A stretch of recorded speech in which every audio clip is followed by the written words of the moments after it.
এক্সোজোম এখন সোশ্যাল মিডিয়াতে বেশ একটা হাইপ তুলেছে। তাহলে এই এক্সোজোমটা আসলে কি? এরই বিস্তারিত থাকছে আজকে আমার ভিডিওতে। আসসালামু আলাইকুম, আমি ডক্টর চৌধুরী রাশেদুল মুগনি। আমি একজন প্লাস্টিক রিকনস্ট্রাকটিভ এবং অ্যাস্থেটিক সার্জন। কাজ করছি ডাইরেক্টর মেডিকেল সার্ভিস হিসেবে একাগ্রা হেলথে।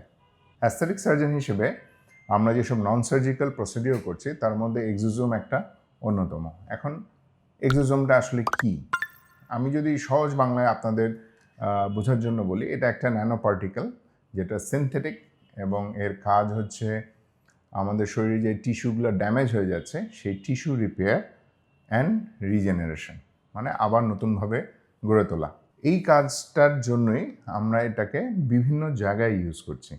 যেরকম খুব কমনলি ইউজ হচ্ছে হেয়ারের জন্য কিন্তু বিভিন্ন জায়গাতেই এক্সোজোম দিচ্ছে। এছাড়াও কিন্তু আরেক ধরনের এক্সোজোম আছে যেটা ফেসের রিজুভিনেশনের জন্য ইউজ হচ্ছে। এখন এই হেয়ারের জন্য যেই আমরা এক্সোজোম ইউজ করছি, তাহলে এইটার সাথে আমরা আগে যে পিআরপি ইউজ করতাম, এই দুইটার ডিফারেন্স কি? ডিফারেন্স হচ্ছে, একটা হচ্ছে পিআরপি যেটা আমরা আপনার ব্লাড থেকে তৈরি করে দিচ্ছি, এক্সোজোম হচ্ছে রেডিমেড কিনতে পাওয়া যায়। দুইটাই কিন্তু ওপিডি বেসিসে, মানে এখানের জন্য কোনো রুগীকে ভর্তি হতে হয় না, এসে আপনারা ইঞ্জেকশন নিয়ে চলে যেতে পারছেন। আর দুটার মধ্যে কিছু ডিফারেন্স আছে, দুটার মধ্যে দামের পার্থক্য আছে। সেক্ষেত্রে এক্সোজোমের খরচটা একটু বেশি পড়ে। এখন দুটো যদি আমরা ইউজ জিজ্ঞেস করি, সেক্ষেত্রে এক্সোজোম আমরা সাধারণত একটু যাদের অ্যাডভান্স হেয়ার থিনিং হচ্ছে তাদের ক্ষেত্রে ব্যবহার করছি। আর পিআরপি আর্লি থিনিং অথবা হেয়ার ফলের জন্য আমরা ইউজ করছি। কিন্তু তাহলে কি এক্সোজোম আর্লি থিনিংয়ে ব্যবহার করা যাবে না? অবশ্যই যাবে।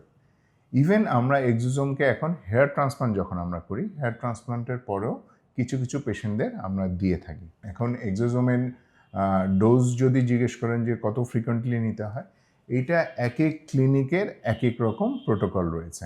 আমরা সাধারণত দেখা যায় 3 থেকে 4 সপ্তাহ অন্তর অন্তর এক্সোজোম থেরাপি দিয়ে থাকি।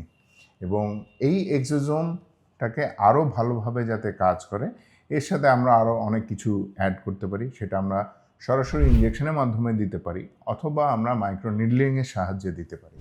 এবং হেয়ারের যখন আমরা রিস্টোরেশন অথবা হেয়ার থিনিংয়ে যখন আমরা ট্রিটমেন্ট করি, এই এক্সোজোমের সাথে কিন্তু আমরা লো লেভেল লেজার থেরাপিটাও অ্যাড করে দিচ্ছি।